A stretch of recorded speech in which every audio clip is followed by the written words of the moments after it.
You're rolling, boss. Okay, so we're Fishin Franks. We've been in business for 1984, so 30 plus 40 years. I've been working here for 26 years. Basically, just a small mom and pop shop trying to do everything we can for fishing people. It's pretty incredible in here. I'll give everybody here a walkthrough, but We try to do our best. yeah.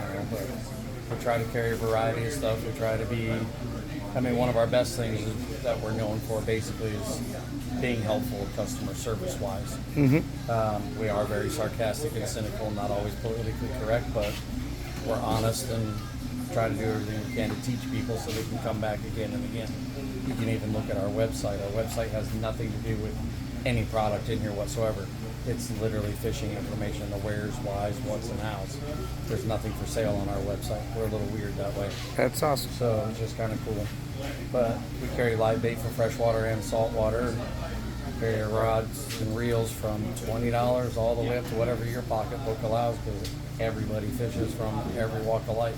So we try not to pigeonhole it to be in a snobby situation of having all nothing but expensive stuff or whatever. We want to cater to every angler out there, from beginner to self-proclaimed professional. So you've been in. What do most people come in here looking for? As far as like in general, Yeah. well, a lot of people like to saltwater fish, so they come in here a lot to buy shrimp and stuff like that for bait. Say probably about 50% of our business is land-based fishing, Okay. and the other 50% is from boat. And it just depends on the time of year, what they're looking for species-wise. When you got a lot of your guests that come down here, some people have different expectations of, they want to come here, like the perfect example is they want to come here and catch a shark, but it's December. Right. Well, our fish are seasonal, so December's not exactly the best month for sharks, so you kind of have to redirect them, give them a different positive spin of a different species that's more realistic for that time. So, not to cut you off, but now that before I forget, for those that are watching this from all over the country or world, what are the seasons? What is the best time to come here for what species? Well, like let's say, it's a very broad spectrum term, but a good rule of thumb is when the snowbirds show up in the wintertime, the little fish show up. When the snowbirds leave in the springtime, the big fish show up. So if you want like tarpon, big shark, cobia, bigger fish like that, usually starting in March all the way through the summertime into the early fall is a good shot for those.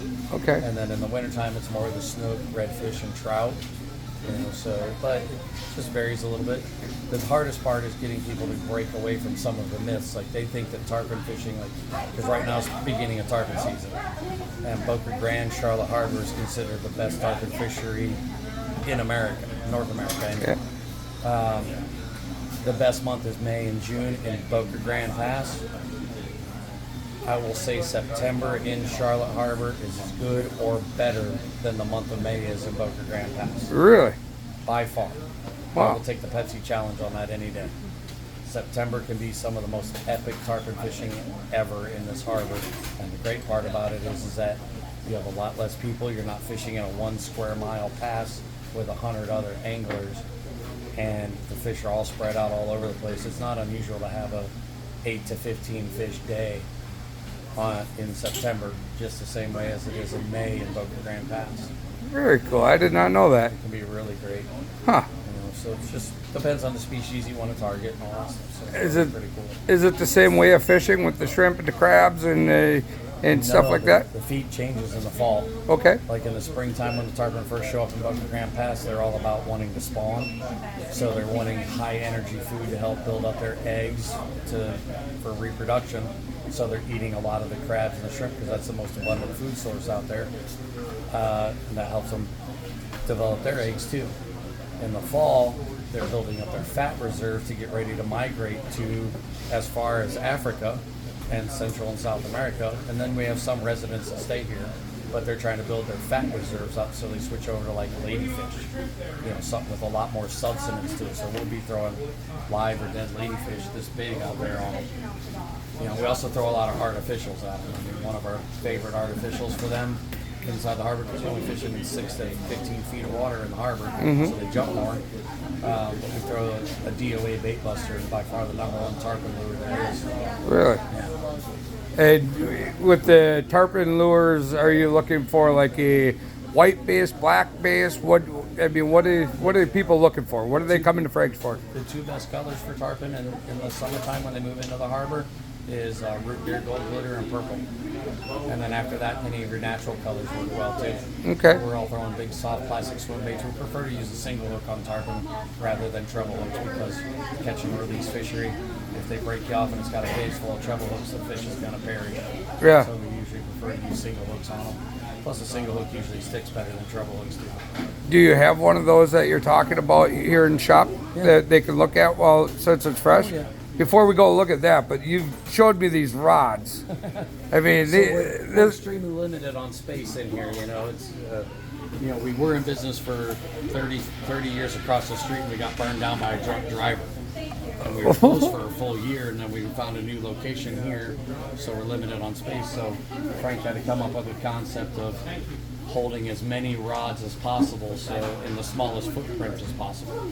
So he came up with this invention where it opens up and holds rods on both sides, and in a 1 foot by 4 foot section we got roughly about 200 fishing rods in one little section. All these rod racks, there's about 800 rods in them. 800 rods in this one little rod section. It's not little when you say little They though. all open up. Look at that. And then all the line for all your tarpon and whatever you're fishing, shore fishing, boat fishing, everything else. We got all your reels, obviously, with all of our different shows that we just did. You see a lot of different variety of different reels. You got the bigger casting reels, open face reels. You got the other ones. Let's check out some of the baits that you got all over the place. A lot of people that come down here don't realize that fishing Southwest Florida is very similar to largemouth bass fishing as far as the tackle and the gear, and a lot of times the same lures. This place is crazy and busy. Right? You got all this stuff coming down through. Look at the size of some of these. You know, you got the bigger heads and all that. If you're a lake trout fisherman, this is where you're going to find it over at Frank's. But you have a bunch of different areas. But it's been very hit or miss. You can obviously see that they're pretty popular here in Punta Gorda. That's the one that you're talking, huh? That's what you're looking for in September, he says. Starting in July. Starting in All July. the way through until the fall. Those are the two colors. Yep. And I'll share one funny thing with you is I've been teaching it for about 18 years. A lot of times we use ladyfish or thread fins, a bait fish that you catch out there in a cast net. And they use a lot of bobbers for tarpon. Yeah. Out on the beaches and inside the harbor. You put this under a bobber and stick it in the rod holder out the back, and you'll catch and land more tarpon with it in the rod holder under a bobber, not doing anything than casting it and retrieving it. That's awesome. It works amazing. It's weird how well it works. Well, we're going to show you guys around a little bit. We don't want to take up too much more of your time. We greatly appreciate everything. Thank you. Yes, sir. Thank you. We'll get this up on the old social media threads and the a YouTube video on stuff for everybody to check out when they come down. All right. Wonderful. Appreciate I it. it. Thank Thanks you. for taking the time to do all that. Yeah, absolutely. Look at this place. This is really crazy. Coming all the way down through anything that you need. You got baits and lures and aisles and everything else coming all the way down through. We're going to do a quick run down through. More rods, hope more people. And come down through. Oh, we got people in line there. More rods all the way down through. So if you're ever in the Punta Gorda area and you're gonna go fishing like we have for the last 5 days that you guys all followed along, make sure that you get on here and stop down at Frank's. Fishin Franks is where it's at. This is awesome. All right, I'm out.